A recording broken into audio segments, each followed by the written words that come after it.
Anything short of what God said was not going to be the right type of worship. You're saying, what has this got to do with our worship today? I am so glad you asked. 3 things I want you to see in this today. Number 1, notice this. Notice this compromise speaks of trying to worship God based on the world's terms. In Exodus chapter 8, in verse 25, listen to what it says. And Pharaoh called Moses and Aaron, and he said, go sacrifice to your God in the land. He says, listen, I want you, here's what you can do. Here's my compromise. You can sacrifice to your God. You can sacrifice to your God. And you go right ahead. We're going to let you sacrifice to your God. Go right ahead. But you've got to sacrifice here in Egypt. You got to sacrifice right here in the world, right around all the desires of the world, right around all the sins of the world. That's what Egypt typifies. You've got to do it right here. But now the problem with that is this. That is not what God said. First thing I want you to see, this is a strategy that is deceptive. This is a strategy that is deceptive. Now, what I mean by that is this. This is a very calculated strategy. Now, again, I want to say this and get the understanding. Our world today is trying to humanize God. Our world today is trying to get God to come down to man's standards. Our world today is trying to pull things down to such a way and say, listen, you can just worship any old way. But understand this. God had already given His commands that the worship of God, holy worship, what God demanded, what God deserved, God said it cannot take place in Egypt. He had already said in the 5th chapter, it must be a 3 days journey into the desert. He also said, not only must it be a 3 days journey into the desert, He said it must be out of the land and the hand of the Pharaoh. Well, here's what Pharaoh was saying. Pharaoh's compromise is this. Oh, don't be extreme. Don't be extreme. Don't be a fanatic. Don't be so wrapped up in your religion.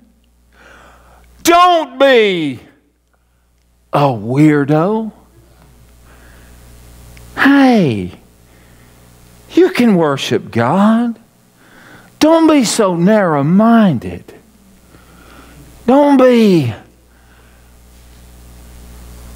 strange. You can worship God. Just worship Him here. I want you to understand the strategy is deceptive. You see, what Satan wants to do is what Satan has been doing ever since the Garden of Eden. The compromise is not just a compromise of where worship is going to take place. It is a compromise to get Moses and the people of God to compromise their view of worship and to compromise their value of worship. And what does that mean? When we compromise our view of worship and we compromise our value of worship, here is the end result. It is saying, here's what I want you to do. Compromise your view of God. Compromise your view of God. That's what Satan wants you to do. That's what Satan asked of. And that's what happened in the garden when he looked at Eve and said, hath not said. She compromised her view of God and the value of what God had said. And that's what Satan is wanting to do today.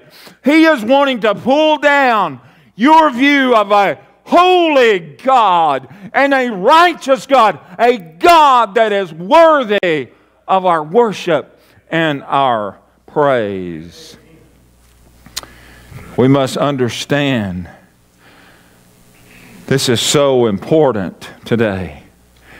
Notice this compromise speaks of trying to worship God based on the world's terms. Not only we see this as a strategy that is deceptive. We see it is a stand that was demanded. Now God had made in no uncertain terms what was demanded of Moses.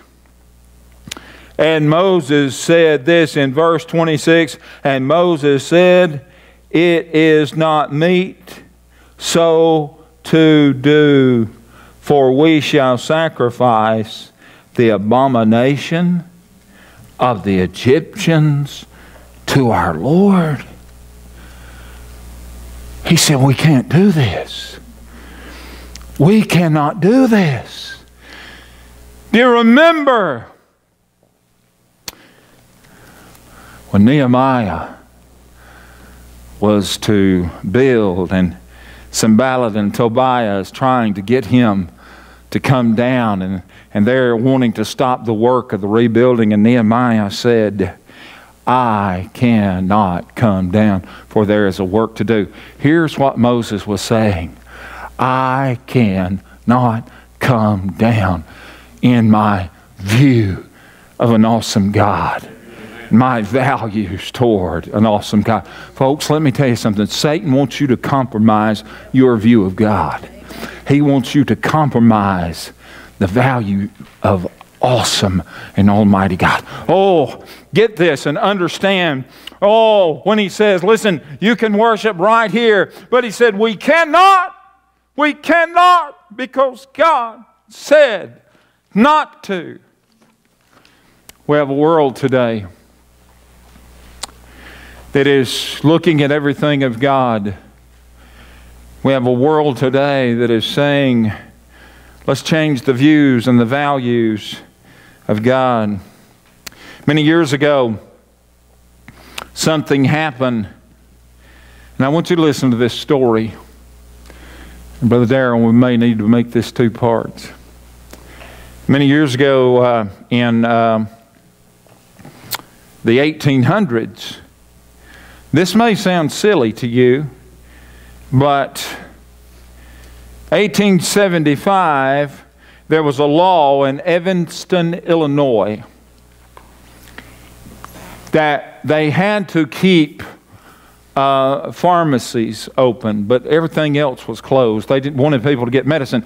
Well, the people that had these pharmacies back in those days, they had found something new that they could do, and these pharmacies were making money, and it was the early birth of they had these ice cream malt shops. And so that first started in those days. And so, man, they may not sell any medicine on Sunday, but boy, they were selling these ice cream malts. You know, and so they were selling them. Well, the people of Evanston, Indiana, they felt like that was desecrating God's day. They felt like that this is the Lord's day, and we should worship the Lord. And this is the holy day, and we should worship Him, and we should not be doing that. So they made a law against selling these ice cream sodas on that day. And so somebody got the idea that they said, oh, we can't sell ice cream soda. The ice cream soda was a carbonated drink, and what it had was a couple of pieces of ice cream in it, and that was the ice cream soda, malt, whatever they called it. And so a law in Evanston, Indiana went out, and they could not sell that. And so somebody come up with an idea of a compromise. And they said, here's what we're going to do. And so the law said you could not put soda, but the law did not say that you could not put chocolate syrup.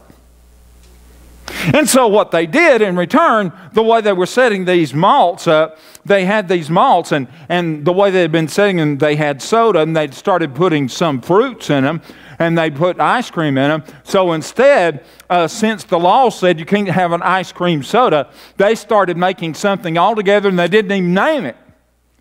And so they told people, we can't have ice cream sodas, but you can come and have this. And so the people would come up to the pharmacies on Sunday, and there was a law against ice cream soda, but all of a sudden there was something else. And it was something, and it had bananas, And it had ice cream, and it had nuts, and it had cherries, and it had Cool Whip, and it had chocolate on top. And boy, and they said, what do we call them? They said, it don't have a name. And before too long in Evanston, Indiana, all of a sudden they started becoming known. They would just come and they say, we want to order a sundae. You know that thing that you're selling? We can't sell malts, but that sundae? Oh, yeah. And so they started selling them. Well, Evanston, Indiana said, we can't do this. This is wrong. This is desecrating the Lord's day, and this is a desecration of His day, and we're going to stand because this is God's day, and we need to remember the Lord's day and keep it holy.